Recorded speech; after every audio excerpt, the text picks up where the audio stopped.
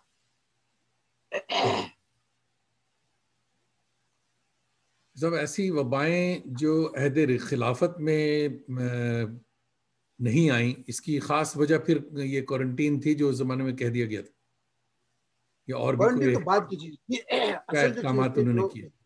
ہاں وہ اصل میں جو چیز تھی وہ یہ کہ کوارنٹین تو وبا پھیل گئی اس وقت ہوا، لیکن وبا کیوں نہیں پھیلی وہ اہم ہے.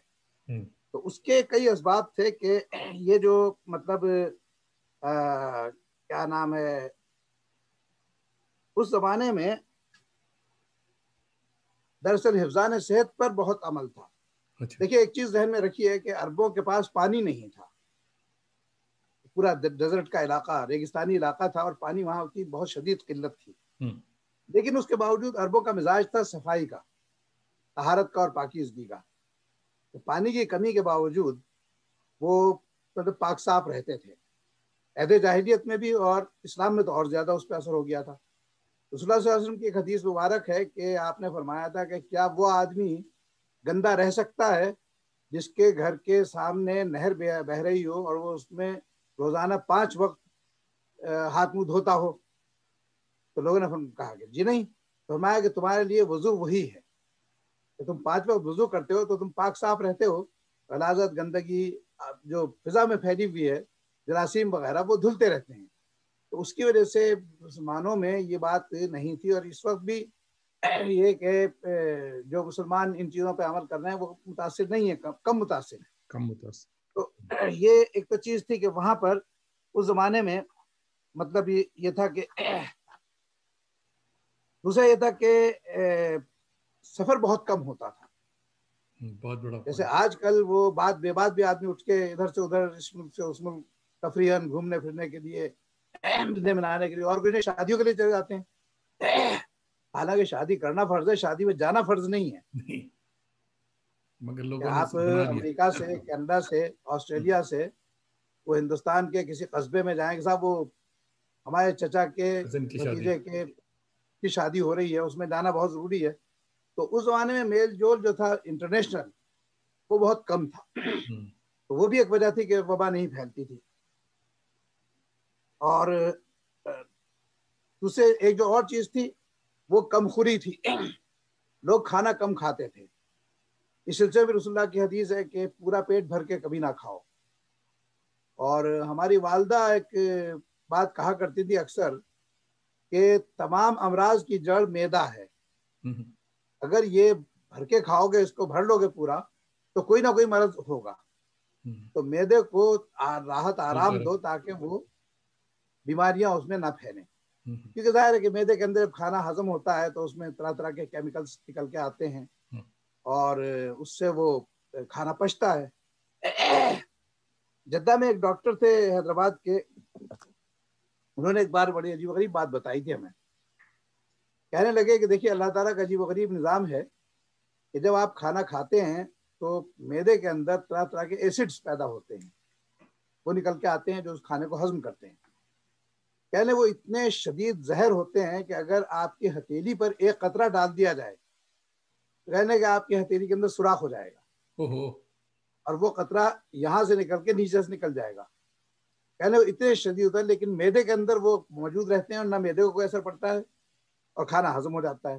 تو معدے کی جو پرتیں ہیں، جو تہیں ہیں، اللہ تعالیٰ نے ایسی بنائی ہے کہ ان پہ وہ زہر اثر نہیں کرتا بلکہ کھانے کو ہضم کرتا ہے. تو آپ اگر معدے کو راحت دیتے رہیں گے، آرام دیتے رہیں گے اور بہت زیادہ نہیں کھائیں گے تو بدہضمی نہیں ہوگی، اور بدہضمی نہیں ہوگی تو امراض نہیں پیدا ہوں گے. تو عربوں کا یہ بھی تھا کہ ان کے پاس کھانے میں وہ شدت نہیں تھی. کھانا کھاتے تھے اور پورا پورا اونٹ ذبح ہوتا تھا، 100 آدمی کھاتے تھے، سب لوگ جمع ہو جاتے تھے، دعوت ہوتی تھی جس وقت اونٹ ذبح ہوتا تھا. تو یہ ہے کہ دوسری وجہ یہ تھی کہ اس زمانے میں جب وبائیں نہیں پھیلی تو کم خوری تھی، اپنا کچھ کھایا، کچھ معدہ خالی رکھا. اور تیسری جو چیز تھی وہ یہ کہ اسی وجہ سے کچرا بہت کم ہوتا تھا، بڑا پوائنٹ. غلاظت کے ڈھیر نہیں لگتے تھے. تو مطلب کچرا تو نکلتا ہی تھا، ظاہر گھروں سے بھی نکلتا تھا اور اس سے بھی، لیکن یہ کہ یہ عام طور پر اتنا کچرا نہیں ہوتا تھا جتنا آج ہے. اس کا ایک اندازہ آتا ہے، مجھے صحیح طور پہ اس وقت یاد نہیں ہے، کہ نیو یارک کا جو سالانہ کچرے کا وہ ہے وہ کئی لاکھ ٹن کا ہے. تو کئی لاکھ ٹن میں وہ وہاں پہ سالانہ کچرا نکلتا ہے، اور ظاہر اس کے لیے بہت بڑا انتظام ہے. تو ایک تو یہ ہے کہ انتظام کرنے میں جو قومی املاک ہیں، سرمایہ ہے، اس کا ضائع ہوتا ہے. بھائی آپ کچرے کو صرف صاف کر رہے ہیں، اٹھا رہے ہیں، ضائع کر رہے ہیں، نکال رہے ہیں، دفن کر رہے ہیں، تو اس پہ پیسہ بہت خرچ ہوتا ہے. تو وہ پیسہ ضائع ہو رہا ہے، اس کا کوئی فائدہ نہیں ہے. اور اگر اس کو ذرا سا کنٹرول کر لیا جائے کچرا نکالنے کو، تو یہ پیسہ بچ جائے گا، کسی بہتر مصرف میں آئے گا. تو تیسری چیز یہ تھی کہ اس میں کچرا نہیں ہوتا تھا، اور اسی لیے امراض کے جو جراثیم تھے وہ مؤثر نہیں ہوتے تھے. تو یہ اسباب تھے کہ اس زمانے میں مطلب ہم نے نہیں دیکھا کہ وبائیں بڑی پھیلی ہوں. اور جو پھیلی تھی اس کا بھی تعلق بعض میں نے دیکھا کہ مورخین مغربی وہ اس کا الزام مسلمانوں کو دیتے ہیں کہ صاحب یہ فتوحات کے لیے نکلے تھے اور تو ان کی وجہ سے وہاں پہ پھیل گیا تھا. لیکن سوال یہ ہے کہ جب سکندر مثال کے طور پر 2000-2500 سال پہلے 1,00,000 یونانیوں کو لے کر نکلا تھا اور دریائے سندھ تک پہنچ گیا تھا، تو اس زمانے میں ہم کو یہ وبائیں کیوں نہیں ملتی؟ اگر یہی ہوتا ہے کہ فتوحات کی وجہ سے ہوتا ہے، سکندر کے زمانے میں بھی ہونا چاہیے تھا. جی ہاں. پھر فارس اور یونان کی جنگیں 1000 سال تک رہیں سکندر کے بعد. اس 1000 سال میں اس پورے علاقے کے اندر تو بھوکمری یہ مطلب مہاماری پھیلتی چاہیے تھی، بے شمار وبائیں پھیلتی چاہیے تھی. اس کا تعلق اس سے نہیں تھا کہ مسلمان وہاں چلے گئے تھے، تو مسلمان تو ایران میں بھی گئے ہوئے تھے، وہاں پر تو ایران میں کی تو کوئی اطلاع نہیں ملتی کہ وہاں پر وبا پھیلی تھی. تو یہ وجہ نہیں ہے، یہ غلط فہمی پھیلانے کی کوشش ہے کہ مطلب معاندانہ طور پر اور شر کے طور پر. لیکن یہ ہے کہ اس کی وجہ جو بنیادی طور پر نام یہ دے تھی دیا کہ یورپ میں حفظان صحت نہیں تھے، صفائی کا انتظام نہیں تھا. اور یہاں پر ایک کینیڈا میں اپر کینیڈا ولیج ہے، تو ایک مرتبہ وہاں جانا ہوا تھا. تو اس میں ایک 2 منزلہ گھر تھا، اس میں اوپر کے منزل پہ پریوی تھا، غسل خانہ کہیے. اور وہ آپ تو اس میں ایک ٹب رکھا ہوا تھا اس کا میٹل کا، اور گائیڈ نے بتایا کہ یہ جو تھا وہ کیونکہ پانی نیچے سے لانا پڑتا تھا، اوپر لانے کا تو انتظام نہیں تھا، تو گھڑے میں بالٹی میں بھر کے وہ پانی رکھا جاتا تھا. اس نے کہا کہ وہ پہلا جو شخص نہانے والا ہوتا تھا وہ گھر کا بڑا مرد ہوتا تھا، باپ ہے دادا ہے، پہلے وہ نہائے گا اس ٹب میں بیٹھ کے. اس کے بعد ان کی بیگم نہائیں گی، ان کے بعد بڑا بیٹا نہائے گا، پھر بڑی بیٹی نہائے گی، پھر چھوٹا کہنے سے چھوٹا ہوتا تھا وہ سب سے گندے پانی سے نہاتا تھا، کیونکہ سب کا میل اس میں جمع ہو چکا ہے. اب اس میں وہ چھوٹا بچہ نہا رہا ہے. تو یعنی حفظان صحت کا یہ 200 سال پہلے کی بات ہے کینیڈا کی، زیادہ پرانی بات نہیں ہے. تو یورپ میں اس زمانے حفظان صحت کا وہ نہیں تھا، اور اسی لیے یورپ میں بے شمار وبائیں پھیلی ہیں تاریخ میں ان کی. وہ یہ تو مطلب اسپینش فلو وغیرہ تو بھی پچھلے 200 سال 200 سال پہلے کی بات ہے. لیکن اس سے پہلے بھی مختلف قسم کے طاعون وہاں پہ پھیلتے رہے. لندن پلیگ مشہور ہے، اور اس میں ہزاروں لوگ مر جاتے تھے، لاکھوں لوگ مر جاتے تھے. تو وجہ وہی تھی کہ ان کے یہاں صفائی کا، حفظان صحت کا، طہارت کا کوئی اصول نہیں تھا، گندگی غلاظت بہت تھی.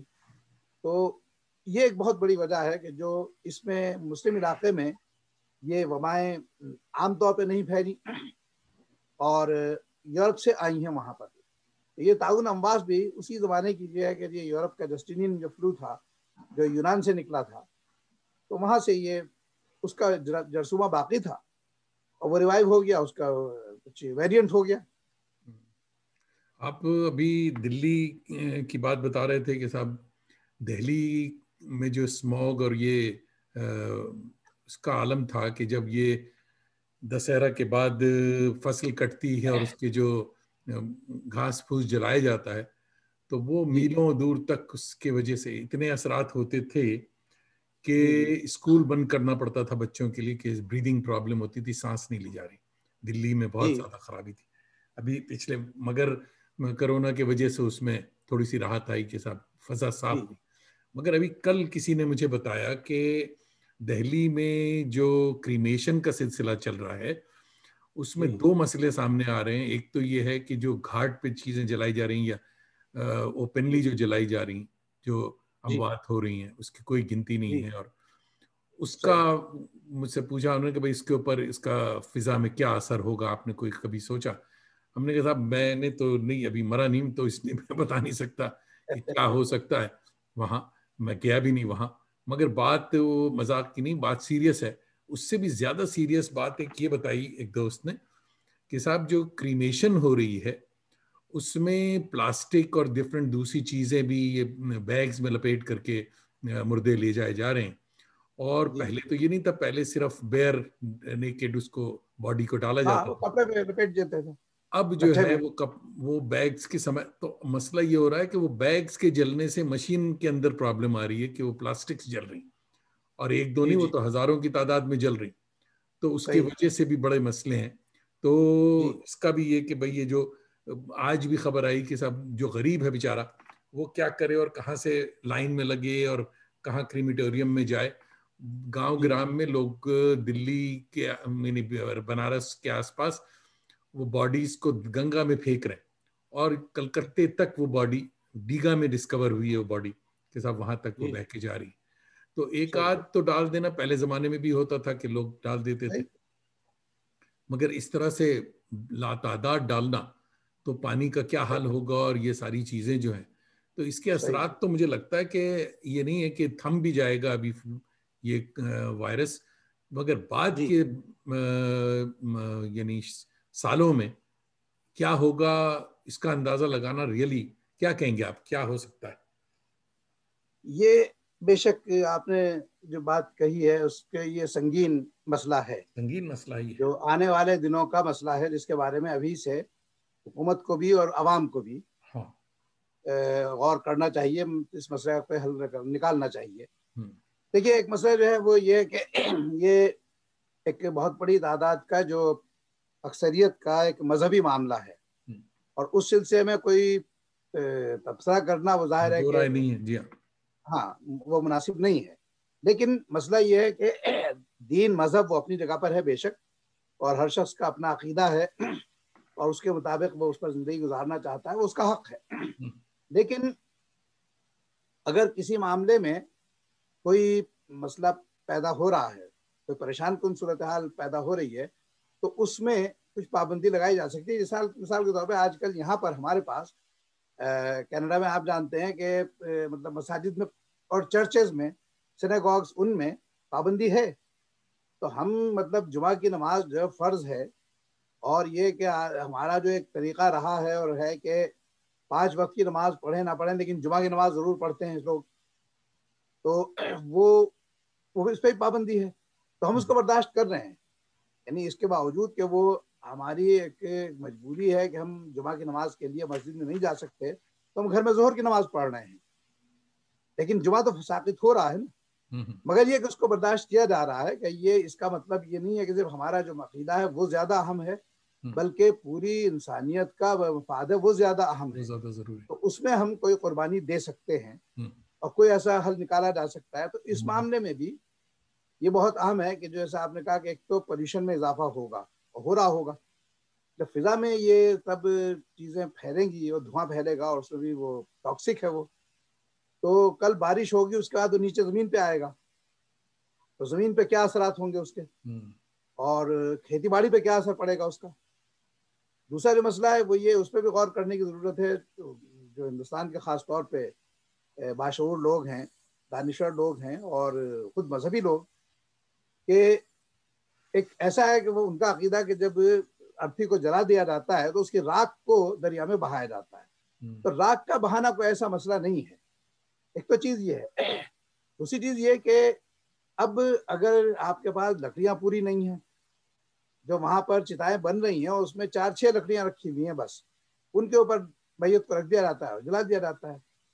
جبکہ بڑی جو میتیں ہوتی تھیں پرانے، ہم دیکھتے تھے کبھی کسی لیڈر کا وہ ہوا تو لکڑیوں کا انبار ہوتا تھا، تو 100 من لکڑی لگا دو. جی. تو اس میں اب اگر جلی لاش ہے، پوری طرح جلی نہیں ہے، یا بہت سے لوگوں کے پاس معلوم یہ ہوا ہے کہ وہ وسائل ہی نہیں ہیں، یا تو اس کے وسائل نہیں ہے کہ وہاں تک پہنچا سکیں.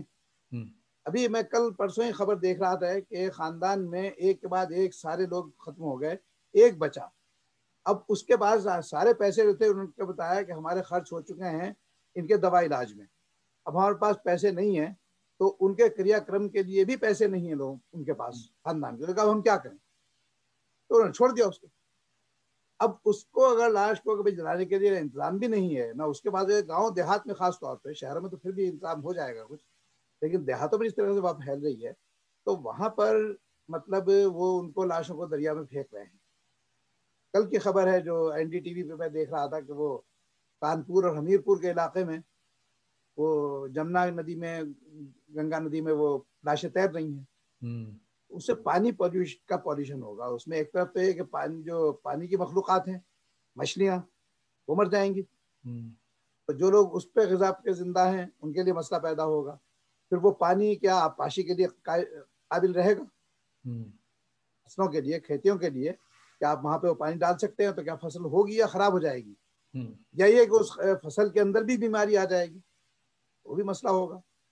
پھر یہ کہ آپ وہ دلی اور ہریدوار سے اور کلکتے تک اگر پانی سارا گنگا کا اور جمنا کا خراب ہو گیا ہے، دوسرے ندیوں کا، تو یہ بہت بڑا مسئلہ پیدا ہوگا آگے چل کے، تو اس پر ابھی سے غور کرنے کی ضرورت ہے، توجہ دینے کی ضرورت ہے۔ میں سمجھتا ہوں، امید بھی کرتا ہوں کہ اس طرف توجہ ہوگی، اس طرح ہم سوچ رہے ہیں کہ آپ کے کسی دوست نے اس بات کو کہا، اسی طریقے سے وہاں پر بھی ظاہر ہے ان کے سامنے تو مسئلہ سامنے ہے، تو میں سمجھتا ہوں کہ وہاں اس بات پہ غور ہو رہا ہوگا اور سوچا جا رہا ہوگا کہ کیا دوسرے متبادل انتظامات کیے جائیں اور ہونے چاہیے۔ آپ پچھلے چند برسوں سے رسول مقبول صلی اللہ علیہ وسلم کی سیرت مبارکہ پر ریسرچ کر رہے ہیں، اس کی کچھ تفصیل بتائیں۔ اصل میں ہوا یہ تھا کہ میں جب جدہ سے یہاں آیا، اب سے تقریباً 17-18 سال پہلے، 2003-4 میں، تو اس وقت فارغ وقت تھا، زندگی میں پہلی مرتبہ ایسی فراغت ملی تھی، ورنہ تو یہ کہ کئی گھنٹے دفتر میں گزر جاتے تھے، تو مطالعے کا جو سنجیدہ مطالعہ اس کا وقت نہیں ملتا تھا۔ جب یہاں آیا ملا وقت، تو میں نے سب سے پہلے حدیث شریف کا مطالعہ شروع کیا۔ کام تو کوئی تھا نہیں، گھر میں بیٹھے ہوئے تھے، تو کچھ حدیث کی کتابیں میرے پاس تھیں، کچھ بیٹے منصور کے پاس تھیں، تو میں نے سیاہ ستہ کا کور ٹو کور مطالعہ کیا اور اس پہ نوٹس لیے۔ تو اسی زمانے میں یہ خیال ہوا کہ سیرت کے بہت سے پہلو ایسے ہیں کہ جو ہماری دانش میں، ہمارا تو علم خیر کچھ زیادہ نہیں ہے، ہماری دانش میں کچھ ایسے پہلو تھے کہ جن پر ابھی مزید گفتگو کی ضرورت تھی۔ تو میں اپنے بیٹے سے اس بات کا ذکر کرنے لگا کہ بھائی ایک تو یہ ہے کہ اس پہ کام ہو جائے، اور دوسری چیز یہ تھی کہ جو یہاں پر ہمارے مغربی ممالک میں ہمارے بچے ہیں، آئندہ نسلیں ہیں، تو اب وہ اردو نہیں جانتے، عربی نہیں جانتے، بہت کم ہوں گے اس میں سے عربی جاننے والے، اور اردو جاننے والوں کا مسئلہ یہی ہے۔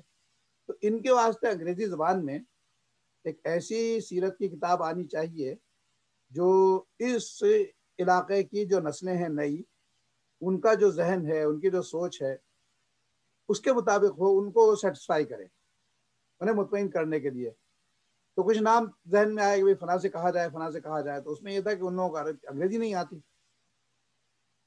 تو بیٹے نے مجھ سے کہا کہ آپ خود کیوں نہیں کرتے یہ کام؟ تو میں نے کہا بھائی میرے پاس نہ وہ علم ہے، نہ میرا کوئی تجربہ ہے اس کا، تو میرے لیے اتنا آسان نہیں ہے۔ تو میں کہا کہ نہیں، آپ کوشش تو کیجئے، ارادہ کیجئے، پھر اللہ تعالیٰ مدد کرے گا۔ تو خیر میں لگ گیا اس کام پہ۔ تو اس کام پہ میں لگا ہوا ہوں، اور اس کا کی جو پہلی جلد ہے جو اصل میں ہوگی اس کی تیسری جلد، وہ مکمل ہے ماشاءاللہ، اور وہ ہے انصار کی تاریخ پر۔ اس میں ہوا یہ تھا کہ میں جب اس کا پروجیکٹ تیار کیا تو اس میں 12واں باب تھا انصار پر۔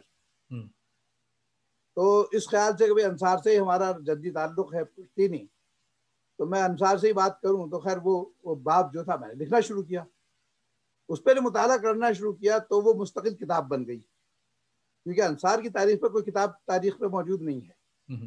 افراد پہ مل جاتی ہیں، بڑے بڑے جو انصار صحابہ ہوئے ہیں ان کے ذکر پہ مل جاتا ہے، وہاں سے دوسرے بھی جو انصار ہوئے ہیں ان کی حیات مل جاتی ہے، لیکن انصار کی بحیثیت مجموعی، بحیثیت ایک سماجی اور عمرانی گروہ کے، ان کی کوئی تاریخ نہیں ملتی۔ تو میں اس پہ کام کیا اور 7000 سال کی تاریخ نکالی کہ یہ قوم کہاں سے نکلی، کون تھے، کیسے تھے، کیا کیا ترقیات کی انہوں نے، کیا کیا ان پہ آفات آئیں، عذاب آئے، بکھرے، انتشار ہوا وغیرہ وغیرہ. تو اس میں وہ جو ابتدائی دور تھا، اس کے بعد جب رسول اللہ صلی اللہ علیہ وسلم کا دور آیا کہ 6 صحابہ مدینے کے آئے اور وہ وادی امینہ میں رسول اللہ صلی اللہ علیہ وسلم سے ان کی ملاقات ہوئی اور انہوں نے اسلام قبول کیا، وہاں سے سیرت کا باب شروع ہو گیا. تو وہ پھر بڑھتے بڑھتے میں اس کو لے کے آیا سقیفہ بنو ساعدہ تک. سقیفہ بنو ساعدہ پر آ کے انصار کی تاریخ، اجتماعی تاریخ مکمل ہو جاتی ہے. اس کے آگے پھر انصار کی تاریخ نہیں ہے، افراد کی تاریخ ہے. تو وہ پورا بیان جو ہے سیرت کا ہی ہے،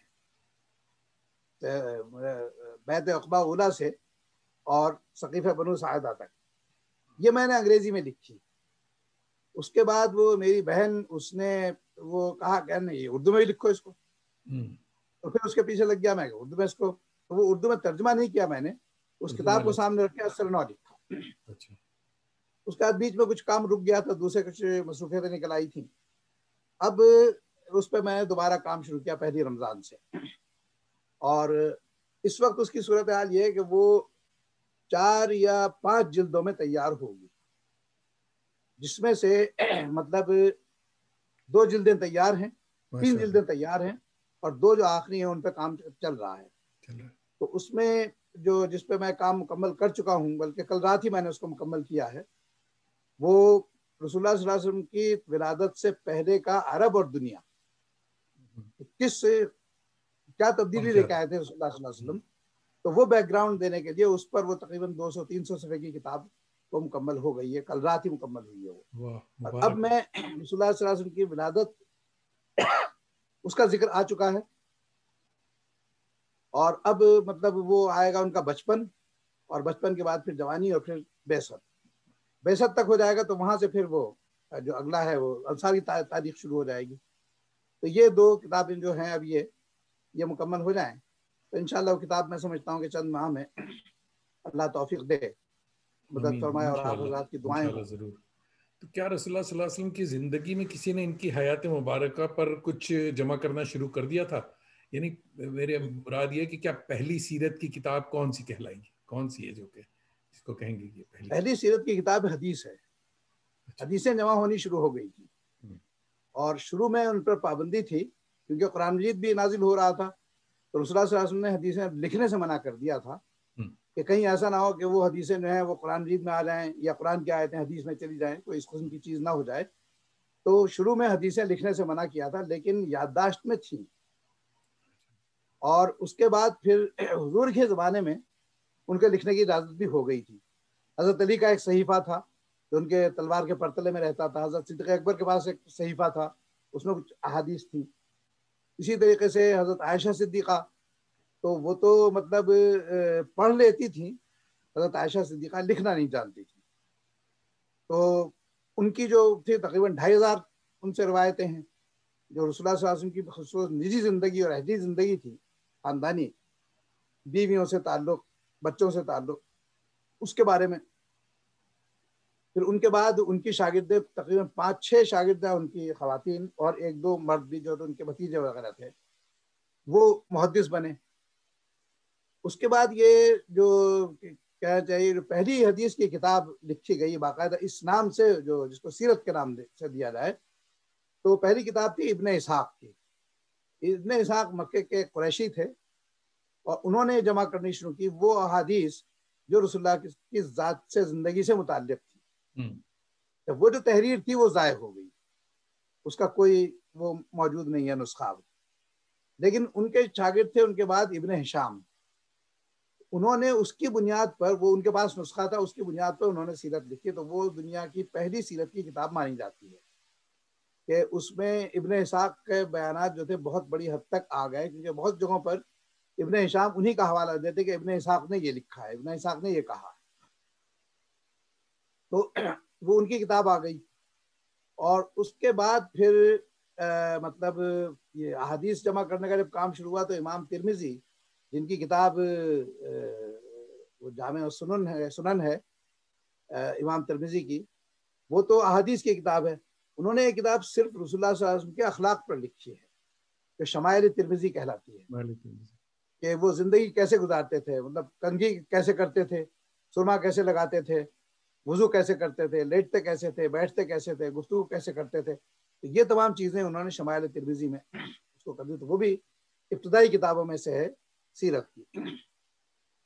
یہ اس کے کتاب بعد کی یہ کیا تحریری شکل میں آج کی تاریخ میں ہے یہ کتابیں؟ جی ہاں جی ہاں، نہیں، ابن جی ہشام کی کتاب دنیا کی مختلف زبانوں میں ترجمہ ہو چکا ہے. اس کا اصل تو عربی میں ہے وہ، اور اس کے علاوہ یہ کہ مطلب اردو میں ترجمہ ہو چکا ہے اس کا. اردو میں پاکستان سے ترجمہ ہوا ہے، شیخ غلام علی جو ہیں انہوں نے وہاں سے شائع ہوئی ہے، وہ 2 جلدوں میں ہے وہ. اس کے علاوہ ابن کثیر کی جو کتاب ہے تاریخ کی، البدایہ والنہایہ، اس میں سیرت کی ایک مستقل کتاب ہے، وہ بھی اردو میں ترجمہ ہو گئی ہے، صرف سیرت کا حصہ. البدایہ تو ہے ہی، لیکن یہ سیرت کا جو حصہ ہے وہ بھی مستقل طور پہ اردو میں بھی ہو گیا ہے، وہ بھی پاکستان سے شائع ہوا ہے سیرت النبی کے نام سے. تو وہ 3 جلدوں میں ہے. سیرت اصل میں دیکھیں، میں ایک بات آپ سے عرض کروں کہ دنیا کے 2 موضوعات جو ہیں ان کا وہ سمندر ہیں کہ بحر الکاہل اس میں سے چھوٹا پڑ جائے، وہ اتنے بڑے سمندر ہیں. ایک ہے قرآن مجید کی تفسیر. میں سمجھتا ہوں کہ لاکھوں تفسیریں لکھی گئی ہیں.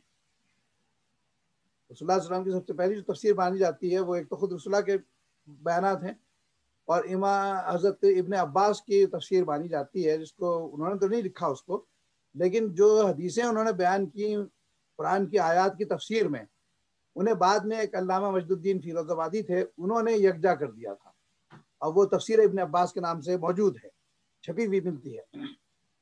وہ مکمل قرآن کی تفسیر نہیں ہے، لیکن یہ کہ وہ تمام احادیث جو تفسیری ہیں وہ جمع کی گئی ہیں ابن عباس کی. تو مختلف لوگوں نے کام کیا، اور اس میں مطلب دنیا کی ہر زبان میں وہ مطلب تفسیر مل جاتی ہے. دوسرا جو موضوع ہے جس پر لاتعداد کتابیں لکھی جا چکی ہیں اور لکھی جا رہی ہیں اور لکھی جاتی رہیں گی، وہ ہے سیرت رسول اللہ. یہ عجیب و غریب چیز ہے کہ اس پر لاکھوں کروڑوں کتابیں، اتنی کتابیں میں نہیں سمجھتا ہوں کسی اور موضوع پر لکھی گئی ہوں گی. میں یعنی سب سے چھوٹی تو یہ ہے کہ کوئی نعت کا کوئی شعر، وہ ایک مختصر ترین تفسیر ہے. نعت کا جو شعر ہے وہ تفسیر ہی ہے نا، سوری سیرت کا بیان ہے. یہ سب سے مختصر تفسیر سیرت ہے. اور ابن ہشام 2 جلدوں میں ہے، ابن کثیر 3 جلدوں میں ہے، ابن خلدون کی 3 جلدیں ہیں. تو مختلف علماء نے تفسیر اس پہ سیرت پر کتابیں لکھی ہیں. میرے ذہن میں ایک مختصر ترین کتاب ہے اس پر، سیرت پر، وہ ابو سلیم یحییٰ تھے، جماعت اسلامی سے ان کا تعلق تھا، رامپور سے رسالہ نکالتے تھے ہمارے بچپن میں، الحسنات، اور پھر وہ چھوٹے بچوں کے لیے نور کے نام سے رسالہ نکالا تھا انہوں نے. تو 1965 کی جنگ میں جو لوگ گرفتار کر دیے گئے تھے مسلمان، بہت بڑی تعداد میں گرفتار ہوئے تھے، ان میں وہ بھی تھے. تو وہ اپنا لکھتے ہیں کہ میں جب جیل میں پہنچا تقریباً 3 مہینے وہ جیل میں رہے، تو کہنے لگے کہ ہمارے پاس کتابیں تو تھی نہیں. تو انہوں نے اپنی یادداشت سے اجازت دی کہ مجھے لکھنے کی اجازت دے دو، جو کچھ میں لکھوں گا وہ دیکھ لیا کرو تم. تو اس میں کوئی چیز حکومت کے یا ملک کے خلاف نہیں ہوگی، سیرت پہ میں لکھوں گا. تو ان کو اجازت مل گئی. تو روزانہ وہ کچھ لکھ دیتے تھے، وہ وہاں جیلر کو دکھا دیتے کہ یہ دیکھ لو، وہ پاس کر دیتا تھا. وہ مختصر ترین کتاب میرے پاس تھی، کلکتے میں تھی، وہ سیرت طیبہ، 50 صفحے کی کتاب تھی. اچھا. اور 50 صفحے میں انہوں نے صلی اللہ علیہ وسلم کے بچپن سے لے کے آپ کے پردہ فرمانے تک کا پورا احوال بیان کر دیا تھا، اور بغیر کسی حوالے کے جو یادداشت سے تھا. اور یہ بڑی ہے، ابن ہشام ہے. تو یہ سیرت پر بے شمار کتابیں ہیں، لاکھوں کی تعداد میں ہوں گی، اور یہ لکھی جاتی رہیں گی.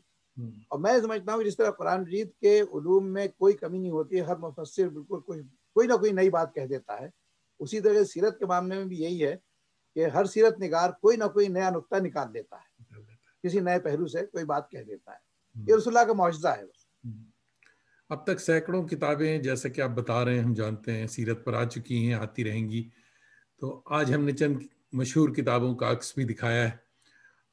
ان میں آپ کے نزدیک اہم اور آپ کی پسندیدہ کون سی؟ اس میں سب سے اہم کتاب جو ہے وہ ابن ہشام ہے، کیونکہ ابن ہشام نے وہ ایک تو بالکل ابتدائی دور کے آدمی ہیں، وہ بہت زیادہ پرانا نہیں ہے ان کا دور. اور یہ مطلب 9ویں صدی کے تھے. 833 میں ان کا انتقال ہوا ہے، 218 ہجری میں. تو اس زمانے میں مطلب تابعین اور تبع تابعین موجود تھے روایتیں کرنے والے، تو دوسری تیسری نسل میں روایت کرنے والے لوگ مل جاتے تھے. اور دوسری چیز یہ کہ جو پہلی صدی کے آدمی تھے ابن اسحاق، ان سے انہوں نے استفادہ کیا. تو یہ کتاب سب سے زیادہ مستند ہے سیرت کے سلسلے میں، اور اگر کوئی بھی شخص سیرت پہ کام کرنا چاہتا ہے تو وہ ابن ہشام کی مدد دیے بغیر نہیں کر سکتا. دوسری اردو میں جو بہت اہم کتاب ہے، وہ کئی کتابیں لکھی گئی ہیں اور سبھی اہم ہیں، لیکن یہ کہ شبلی اور سید سلیمان ندوی کی جو سیرت النبی ہے، اللہ تعالیٰ نے اس کو مقبولیت بھی بے انتہا دی ہے. تو اگرچہ بعض حضرات کو اس میں بعض مقامات پر اشکال ہے، لیکن یہ کہ پہلی دوسری جلد میں کچھ اصلاحات بھی کرتی تھی سید سلیمان ندوی نے، لیکن اللہ تعالیٰ نے اس کتاب کو مقبولیت بے انتہا دی ہے. اور وہ ہر جگہ شاہنامہ اسلام جو سیرت پر ہی منظوم سیرت ہے حفیظ جالندھری کی، تو اس کا پورا مدار انہوں نے زیادہ تر ابن ہشام ہی پر رکھا ہے، وہیں سے وہ حوالے دیتے ہیں. نہیں، ابن ہشام نہیں، یہ ان پہ شبلی کی جو سیرت النبی ہے اس کے حوالے وہ دیتے ہیں. جہاں ابن ہشام ہوتا ہے تو وہ غالباً ابن ہشام اردو میں ان کے پاس مہیا نہیں تھی، لیکن سیرت ان کی شبلی کی تھی، اس کے حوالے انہوں نے دیے ہیں. تو دوسری یہ کتاب ہے. اس کے علاوہ تیسری جو کتاب ہے جو بہت اہم ہے، وہ قاضی سلیمان منصور پوری کی کتاب ہے رحمت للعالمین. وہ جسٹس تھے، جج تھے، انگریزی جانتے تھے. تو جو یورپی لوگوں کے پادریوں کے بالخصوص الزامات ہوتے تھے یا بہت ہی غلط قسم کی تعبیر کرتے تھے، اس کا جواب دیا انہوں نے. اور اس میں ایک چیز جو ہے وہ یہ بہت اہم کہ بائبل میں رسول اللہ کا ذکر کیا ہے، کہاں سے آیا، اس کی سندیں کیا ہیں. تو بائبل کے بہت بڑے عالم تھے وہ، اور تقریباً حفظ تھی ان کو. تو اس کے انہوں نے حوالے دیے ہیں، وہ 3 جلدوں میں ہے.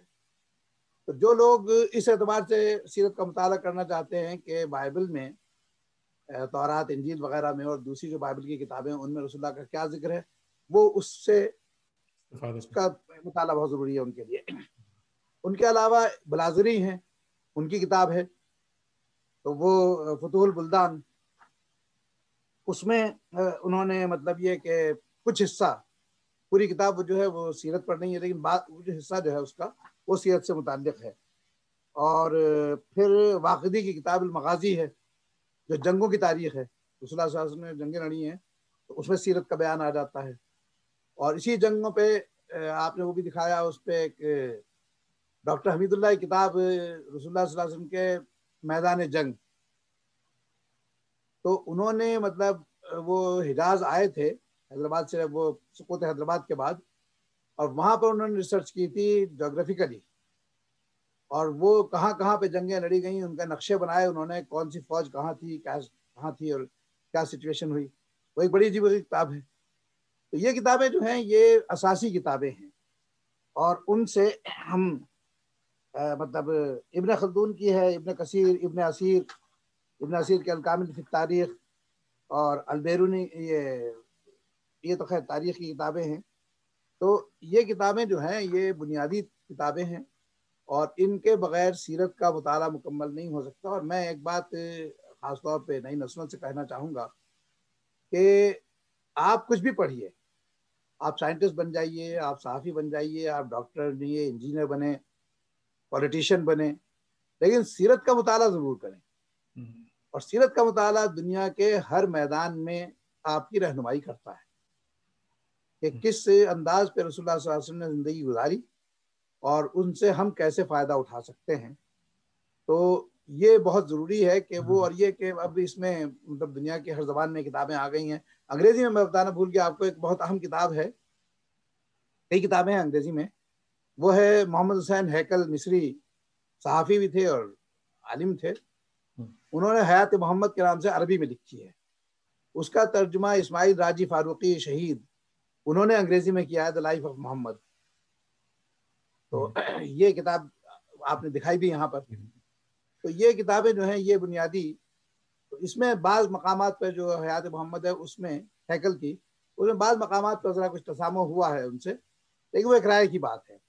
تو جو جاننے والا ہے وہ اس کو سمجھ لے گا کہ یہاں پر ان سے فتح ہو گئی ہے، لیکن کتاب بہت اہم ہے، وہ اس کا مطالعہ کیا جا سکتا ہے۔ جو انگریزی جاننے والے ہیں وہ مطالعہ کریں اس کا۔ کیرن آرمسٹرانگ کی کتاب محمد the prophet of our time، اس کے بارے میں کیا خیال ہے آپ کا؟ جی، کیرن کیرن آرمسٹرانگ آرمسٹرانگ اچھی کتاب ہے وہ، اور بہت ہی مطلب یہ کہ دیانتداری سے لکھی گئی ہے۔ اب کیونکہ اصل میں یہ ہوا ہے کہ ایک زمانے میں، بلکہ ابھی چند اشرے پہلے تک بھی، جو بعض متعصب قسم کے پادری ہیں انہوں نے بعض غلط روایتیں جمع کی اور ان کا یہ غلط تعبیر کی۔ تو ان میں ولیم مونٹگمری واٹ جو ہیں وہ جدید ترین ہیں، وہ لندن میں تھے اور وہاں کے پروفیسر تھے، پادری بھی تھے۔ تو ان کی کتاب محمد ان مدینہ اینڈ محمد ان مکہ، 2 کتابیں ہیں ان کی، تو اس میں بہت غلط بیانیاں ہیں۔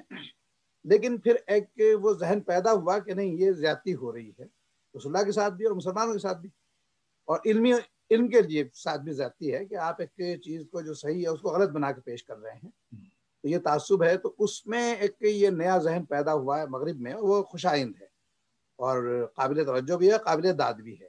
انہی میں کیرن آرمسٹرانگ بھی ہیں کہ انہوں نے کہا کہ نہیں، بجائے اس کے کہ ہم برائی کریں تو اس میں جو خوبیاں ہیں وہ نکالیں، ان سے جو فائدہ دنیا کو ہو سکتا ہے وہ اٹھائیں۔ ایک یہودی پادری ہیں غالباً آسٹریلیا کے، ان کا نام ہے ٹوبیا پرائم غالباً، تو ان کی کوئی کتاب تو نہیں دیکھی میں نے، لیکن ان کے یوٹیوب پہ کچھ لیکچرز ہیں۔ ایک جگہ پہ ان سے سوال کیا گیا کہ کیا رسول اللہ صلی اللہ علیہ وسلم کے سلسلے میں کہ کیا جو کچھ انہوں نے کہا یہودیوں کے بارے میں اور قرآن میں جو کچھ آیا ہے تو وہ درست ہے یا نہیں۔ اب دیکھیں، وہ یہودی مفکر بھی ہے، عالم بھی ہے، ربائی ہے ان کا۔ انہوں نے ایک بات کہی بڑی اچھی، کہنے کہ تمام انبیاء میں سب سے زیادہ ذکر قرآن مجید میں حضرت موسیٰ کا ہے۔ یہ آپ کے فیور میں جاتی ہے بات، کہنے حضرت عیسیٰ کا ہی ذکر اتنا نہیں ہے، حضرت موسیٰ کا کہیں کہ نام لے لے کر ہے، اور بعض جگہ نام لے کر نہیں ہے، بعض جگہ قوم کا ہے۔ اس کا انہوں نے کہا کہ صاحب جو باتیں یہودیوں کے خلاف کہی گئی ہیں، تو انہوں نے ایک بڑی عمدہ بات کی، کہنے there are some crazy Jews also like everybody in every nation۔ تو کہنے کچھ کریزی یہودی تھے، انہوں نے غلطیاں کی تو اس پہ تردید ہوگی، کہنے وہ کرتے ہیں ہم بھی کرتے ہیں، تو اس میں عیب کی کیا بات ہے۔ تو وہ ذہن پیدا ہوا ہے مغرب میں کہ حق کو حق کی طرح دیکھو، اور یہ صحیح بات ہے، اچھی بات ہے۔ تو ایسے لوگ پیدا ہو رہے ہیں اور ان کی تائید ہونی چاہیے، ان کی ستائش ہونی چاہیے۔ جس طرح نعت یا میلاد پر بدعت کا ٹیگ لگ گیا ہے کہ صاحب یہ بدعت ہیں یہ چیزیں، کیا سیرت پر بھی کوئی اعتراض کر سکتا ہے؟ پہلی بات تو یہ کہ سیرت تو کوئی اعتراض نہیں کر سکتا، نہ ہوا ہے۔ بعض جگہوں پر اعتراض ہوتا ہے یا ہوا ہے، وہ ہوا ہے کہ اگر تعبیر صحیح نہیں ہوئی کسی واقعے کی، یا یہ کہ کوئی واقعہ صحیح طور پر بیان نہیں ہوا، تو وہاں گرفت کی گئی ہے، تو مگر وہ سیرت پر گرفت نہیں ہوئی، وہ کسی واقعے کے بیان پر ہوئی۔ مثال کے طور پر میں آپ کو مثال دوں، ایک سیرت کی کتاب ہے سیرت حلبیہ، شیخ علی حلبی، حلب جو شام کا شہر ہے وہاں کے رہنے والے تھے، ان کی کتاب ہے وہ سیرت پر۔ اس میں بعض مقامات پر بہت ہی غلط بیانیاں کی گئی ہیں، اس کا اردو میں ترجمہ ہو چکا ہے، دیوبند کے مولانا اسلم قاسمی میرے ماموں تھے، انہوں نے اس کا ترجمہ کیا، 6 جلدوں میں شائع ہوئی ہے وہ۔ تو انہوں نے اس پہ مطلب کوئی بعض جگہوں میں نوٹ دے دیا اپنے جہاں پہ اختلاف تھا، تو وہ تاریخی غلط بیانیاں تھیں اس کے اندر بعض۔ اس میں ہوتا ہی ہے کہ وہ جو بعض ہمارے جہاں پر آگے اعتراض ہوتا ہے کہ جو ہمارے جو کہنا چاہیے کہ وہ ہوتے ہیں پیشہ ور وائز، وہ لوگوں کو گرمانے کے لیے کچھ ایسی باتیں، ایسی روایتیں من گھڑت پیش کرتے ہیں کہ جس سے لوگوں میں جوش آئے، اور معلوم ہو کہ میں بہت عالم فاضل آدمی ہوں۔ تو سیرت کے سلسلے میں یہ احتیاط کرنے کی ضرورت ہوتی ہے۔ وہ ایک فارسی کا مقولہ ہے، یہاں پہ وہ پیش نظر رہنا چاہیے، جب ہم رسول اللہ صلی اللہ علیہ وسلم سے محبت کا اور عشق کا اظہار کرتے ہیں، اس کا اعلان کرتے ہیں، تو اس میں اس بات کو، تو فارسی کا مقولہ ہے کہ با خدا دیوانہ باشد، با محمد ہوشیار۔ اللہ کے ساتھ تو دیوانگی ٹھیک ہے کہ وہ حضرت موسیٰ کا جو چرواہا تھا کہ میں تیرے بال بناؤں گا اور تیل ڈالوں گا، کنگھی کروں گا، جوئیں نکالوں گا، کپڑے دھوؤں گا تیرے، تو یہ دیوانگی ہے۔ تو اللہ کے ساتھ جائز ہے، اور جب حضرت موسیٰ نے گرفت کی تو ان کی گرفت ہو گئی کہ آپ تو میرا بندہ میرے ساتھ باتیں کر رہا ہے تو میں کیا کرنے کی. لیکن رسول اللہ کے سلسلے میں بہت احتیاط کی ضرورت ہوتی ہے کہ کیونکہ ایک حدیث شریف ہے کہ آپ نے فرمایا کہ میرے بارے میں مجھ سے کوئی بات ایسی منسوب کی اگر کسی نے کہ جو میں نے نہ کہی نہ کی تو وہ آدمی اپنا ٹھکانہ جہنم میں بنا لے. بہت جلالی حدیث ہے. تو اس میں احتیاط کی درجہ ضرور ہے. تو اشارہ رسول اللہ کا یہی تھا کہ میرے بارے میں ایسی باتیں مت پھیلانا کہ جو حقیقت سے ان کا تعلق نہیں ہے. اب جو آپ نے کہا کہ جیسے میلاد پر اور اس پہ نعت پر اعتراض ہے, تو میلاد میں جو ہے وہ سیرت کے بیان پہ کوئی اعتراض نہیں ہے. سیرت کا بیان پر کسی قسم کا کوئی اعتراض نہیں. کون اعتراض کرے گا؟ اگر وہ اعتراض کرے گا تو مسلمان کب رہے گا؟ اعتراض وہاں ہوتا ہے کہ جب اس میں غیر صحیح روایتیں آ جاتی ہیں, ایسے ایسے قصے بیان کیے جاتے ہیں کہ جو عقیدے کو خراب کر سکتے ہیں, اس پر اعتراض ہوتا ہے. نعت کے سلسلے میں آپ کو ایک بات بتا دوں کہ یہ اس پر جو لوگ اعتراض کرتے ہیں خاص طور پہ وہ سعودی مملکت, وہاں پر زیادہ اعتراض ہوتا ہے سلفی حضرات کا. نعت کا لفظ جو ہے دراصل موت سے اس کا تعلق ہے. لفظ نعت یہ ہوتا ہے موت کی خبر. تو وہ یہ کہتے ہیں کہ رسول اللہ صلی اللہ علیہ وسلم کا پردہ تو آپ نے 14 سال پہ ہے, اب آپ کو خبر آج ہوئی جو آپ اس کو خبر دے رہے ہیں.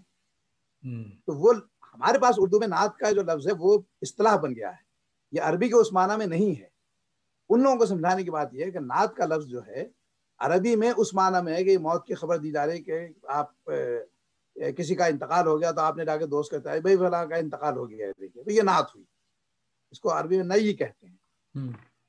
تو یہ کہ وہ خبر نہیں دے رہے ہیں ہم, بلکہ ہم رسول اللہ صلی اللہ علیہ وسلم کا ذکر کر رہے ہیں, ان کی حیات طیبہ کا ذکر کر رہے ہیں نظم کی صورت میں.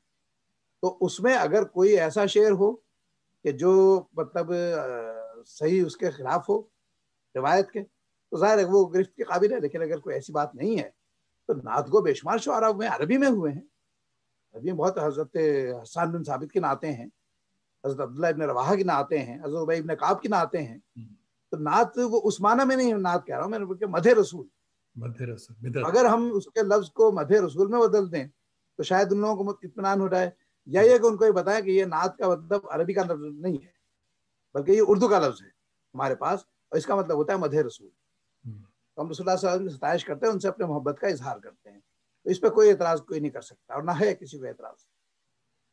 پروفیسر خلیق نظامی کی تاریخ مشائخ جی ہاں کی طرح سیرت پر کوئی مستند یعنی تاریخی حوالوں کے ساتھ بہت ہی اوتھینٹک کتاب کون سی ہوگی؟ جیسے میں نے پہلے بھی عرض کیا کہ سب سے پہلے سب سے زیادہ اوتھینٹک کتاب تو ابن ہشام کی سیرت ہے, اور اس کے بعد پھر یہ جو اس زمانے کے ابن کثیر ان کی سیرت پہ کتاب ہے, ابن اسیر کی کتاب ہے, ابن خلدون کی کتابیں, یہ مستند کتابیں ہیں اور ان کا وہ ہونا چاہیے. اور اس کے بعد کے زمانے میں بھی بے شمار کتابیں لکھی گئی جو مستند ہیں.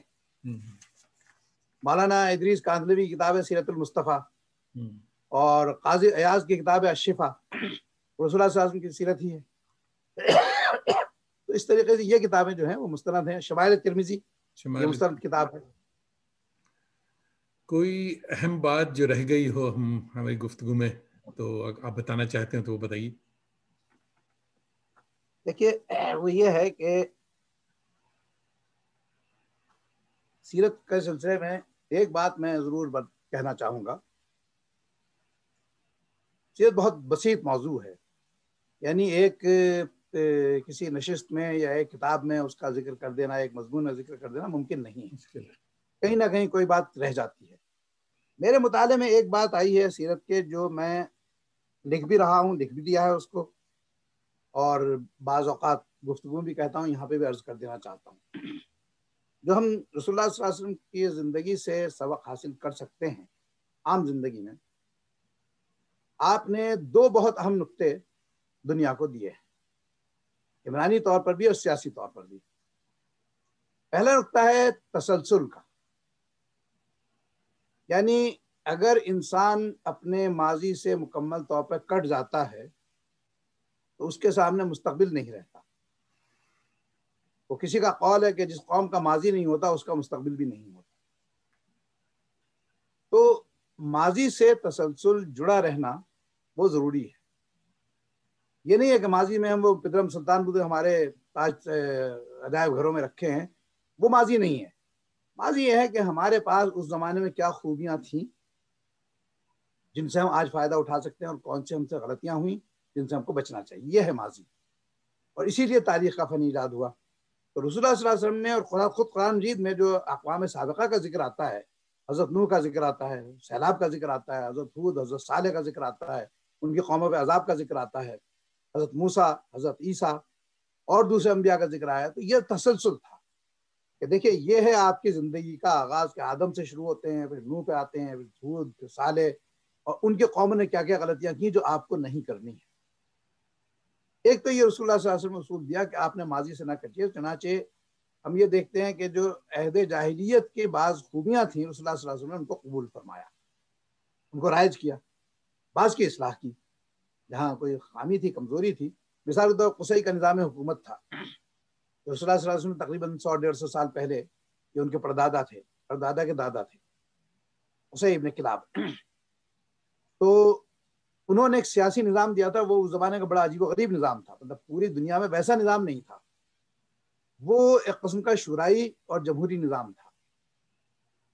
پارلیمنٹ تھی ان کی، دارالندوا کہلاتا تھا، جو ان کا اپنا گھر تھا، اس تنہا اس کا ادارہ تھا کہ اس کا دروازہ کعبۃ اللہ کی طرف کھلے گا، باقی کسی کا دروازہ کعبے کی طرف نہیں کھلے گا، پیچھے کھلا ہو. تو انہوں نے وہ نظام دیا اور مختلف قبائل کو مختلف وزارتیں دے دیں. وہ کتابیں موجود ہیں، وہ تمام جو محکمے تھے اور اس پہ کون وزیر تھا وہ بھی تاریخ میں موجود ہے. رسول اللہ صلی اللہ علیہ وسلم نے اس میں سے بعض محکموں کو باقی رکھا، سقایا، رفادہ، ان کو باقی رکھا کہ یہ پانی پلانا حجاج کو، آج تک پانی پلایا جاتا ہے وہاں پر، رفادہ کھانے کھلایا جاتا ہے. حرم شریف میں آپ دیکھیں خاص طور پر رمضان میں تو ہزاروں لاکھوں لوگوں کے لیے کھانا تقسیم ہوتا ہے دونوں حرم میں. تو یہ سقایا اور رفادہ ہے، تو ان کو باقی رکھا، آج تک الحمدللہ باقی ہیں. یا بیت اللہ کی چابی بنی شیبہ کے ہاتھ میں تھی، یہ قصی نے دے دی تھی، اسی کا اپنے بیٹا عبدالدار اس کے اولاد میں تھے یہ شیبہ، ان کو بیت اللہ کی چابی دی تھی، یہ تم اس پہ رہو گے. تو رسول اللہ صلی اللہ علیہ وسلم نے فتح مکہ کے وقت عثمان ابن طلحہ کو بلایا، اور اس کو بلا کے ان کو یہ تھا کہ وہ تو ایمان نہیں قبول کیا تھا انہوں نے، کیا موت ہے، رسول اللہ بلا رہے ہیں، تو بڑے ڈرتے ڈرتے آئے وہ. تو اس نے کہا چابی لاؤ. ایک مرتبہ رسول اللہ نے ان سے چابی مانگی تھی تو اجازت نہیں دی تھی انہوں نے پہلے، رسول اللہ اندر نہیں جا سکے تھے. اسے جب چابی مانگی تو وہ بیچارے مجبور تھے، دے دی انہوں نے چابی. رسول اللہ اندر گئے، نفلیں پڑھی، باہر آئے، اور آ کے پھر وہ چابی انہی کو دی، عثمان ابن طلحہ کو، اور یہ کہہ کر دی کہ اب قیامت تک یہ چابی تمہارے خاندان میں رہے گی اور کوئی ظالم اسے تم سے چھینے گا. آپ یہ حیرت کریں گے 1400 سال ہو گئے اسی خاندان میں وہ چابی موجود ہے. کسی بڑے سے بڑے بادشاہ کی ضرورت نہیں ہوئی کہ اس خاندان سے وہ چابی دے دے. اس خاندان میں جو سب سے بڑا بزرگ ہوتا ہے اس کو چابی دی جاتی ہے. جب ایک کا انتقال ہو جاتا ہے تو دیکھتے ہیں خاندان میں سب سے بڑا آدمی کون ہے، بزرگ ترین کون ہے، اس کو. اب وہ سب کے ساتھ بہت اللہ والے لوگ ہیں. تو رسول اللہ صلی اللہ علیہ وسلم نے ایک جو اصول رکھا وہ یہ کہ کنٹینیوٹی ہونی چاہیے، تو اس سے تسلسل باقی رہتا ہے، اور وہ آپ کی جو ارتقا ہے وہ تدریجی طور پہ بڑھتا رہتا ہے. ایک تو یہ اصول ہے جس کو ہمارے بعض سیاست داں، مسلمانوں کی بات کر رہا ہوں میں، وہ انہوں نے اس کو نہیں مانا، اس کے بہت خراب نتائج نکلے، اور ان کے ملکوں کی ترقی جو تھی وہ رک گئی اچانک، بلکہ معکوس ہو گئی. میں نام کسی کا نہیں لوں گا، اس کو آپ خود لوگ محسوس کر سکتے ہیں. لیکن یہ حالیہ دور میں ہوا ہے، پچھلے 40-50 سال میں، کہ جو نئے لیڈر آیا اس نے کہا کہ نہیں وہ پرانا تھا، وہ گدھا تھا، بیوقوف تھا، نامعقول تھا، ہمارا دشمن تھا، ہم اس کی تمام پالیسیوں کو بدل رہے ہیں. اس سے ملک کو نقصان ہوا آپ کے اپنے غصے کی وجہ سے. ایک تو یہ اصول رسول اللہ صلی اللہ علیہ وسلم نے سیاسی دیا. دوسرا جو اصول دیا وہ یہ ہے کہ کسی بات پہ رسول اللہ صلی اللہ علیہ وسلم نے پوری زندگی میں رد عمل نہیں دیا، ہمیشہ عمل آپ کا رہا. رد عمل نگیٹو چیز ہوتی ہے، منفی کیفیت ہوتی ہے. ایک آدمی نے کچھ کیا، ہم بھی اس کے جواب میں کچھ کر رہے ہیں، تو ہمارا جو عمل ہے وہ منفی ہے، جوابی ہے، اقدامی نہیں ہے. تو وہ آدمی جس نے کوئی ہمیں مطلب گالی دی ہے، برا کہا ہے، ہمیں چوٹ پہنچائی ہے، نقصان پہنچایا ہے، عمل تو وہ کر رہا ہے، ہم ریئیکٹ کر رہے ہیں. تو ریئیکٹ کرنے میں ہم اس کو طاقتور کر رہے ہیں. رسول اللہ صلی اللہ علیہ وسلم کی پوری زندگی میں کہیں پر رد عمل نہیں ہوئی. مکہ مکرمہ میں دیکھیے آپ، ایک مثال لیجئے کہ حضرت بلال پر ظلم ہو رہا ہے، حضرت یاسر پر ظلم ہو رہا ہے، ان کی جو اہلیہ تھیں حضرت عمار یاسر پہ ظلم، ان کی اہلیہ کو شہید کر دیا گیا.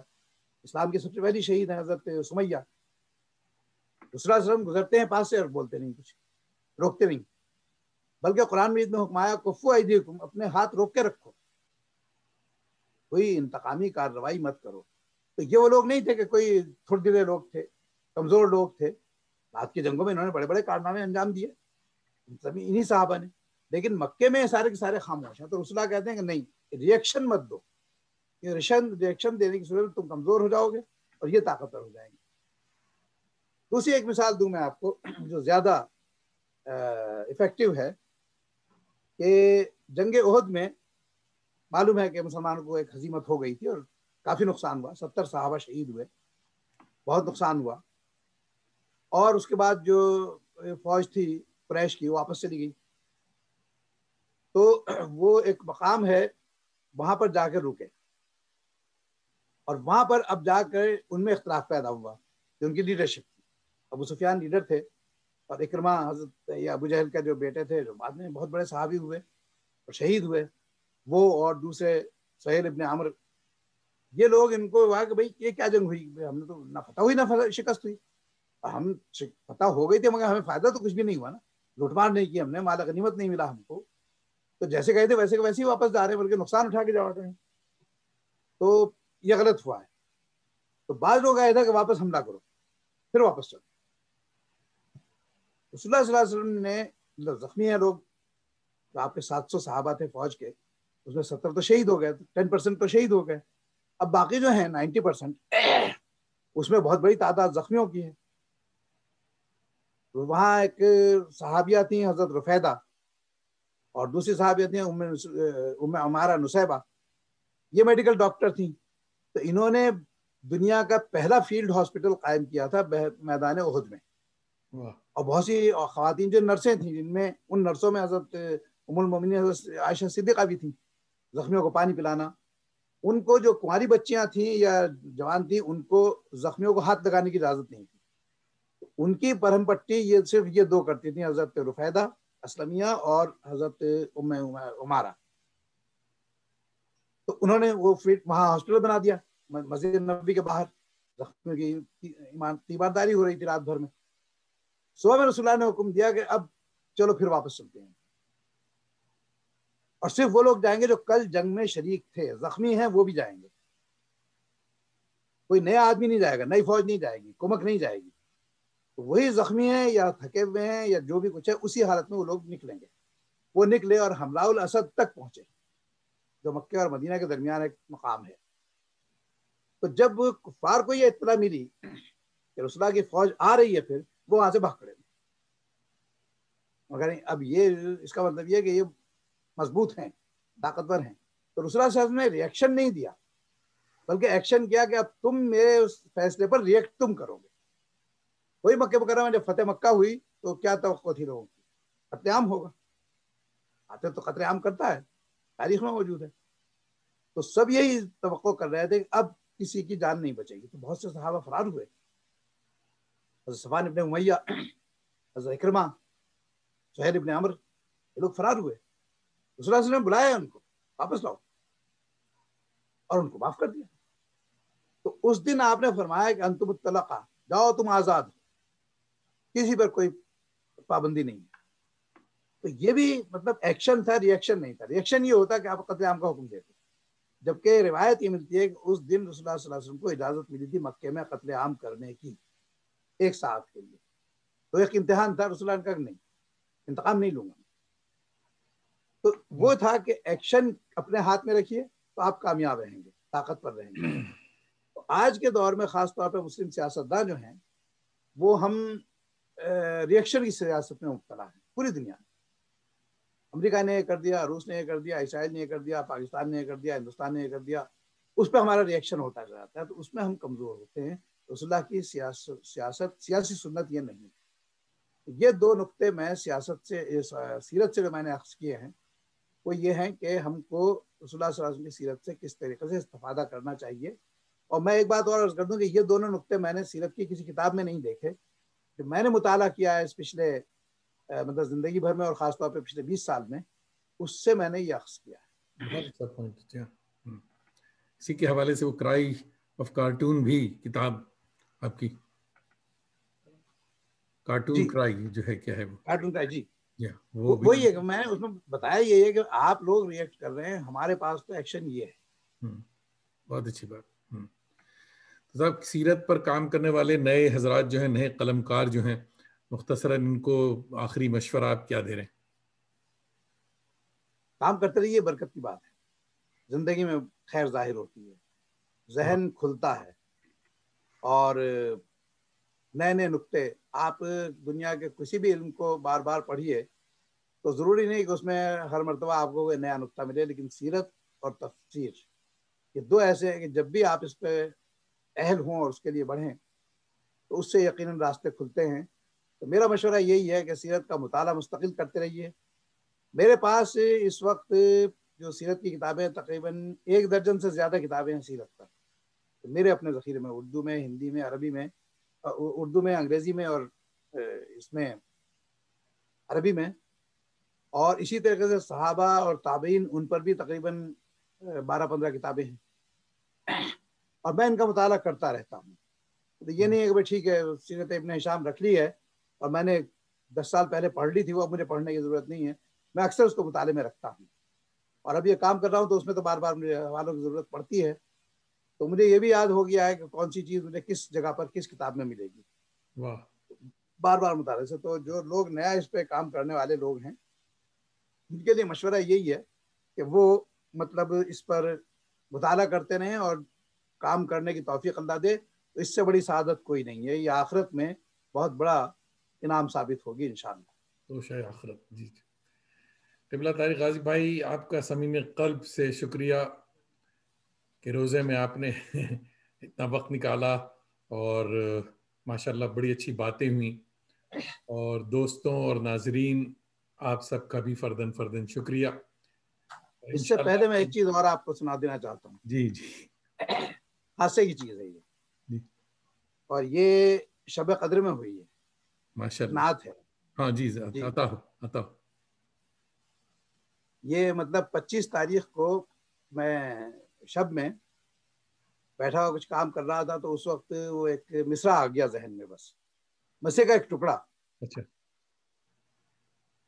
اور یہ نعت اس میں اس طریقے سے بہت مختلف ہے کہ اس کی بحر غزل کی ہے، اس کا جو پیرایا ہے وہ گیت کا ہے، اس کے جذبات اور اظہار کا طریقہ وہ نسانی ہے، محبوبہ عورتوں کا، اور زبان گنگا جمنی اردو ہے، واہ واہ اردو واہ اور ہندی۔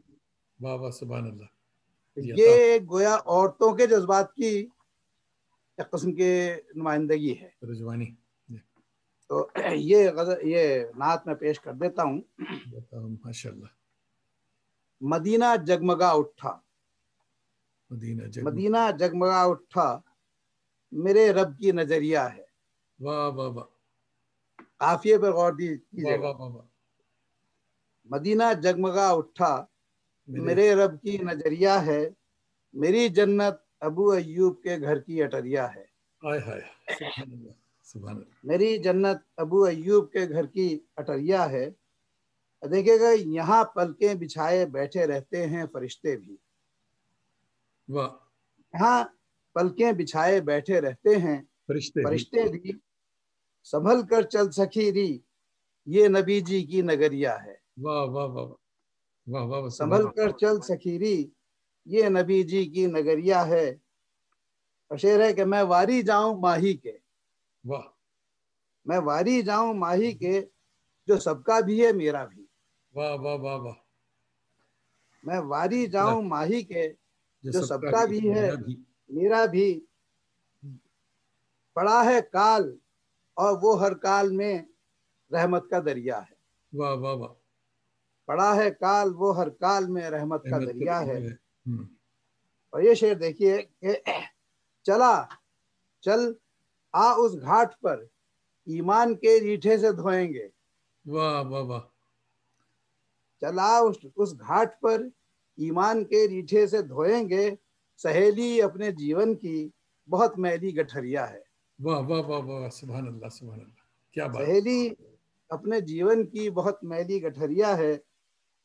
اور یہ آخری شعر ہے کہ جگت کے ہاٹ میں بک جاؤں کیوں میں باوری ہوں کیا.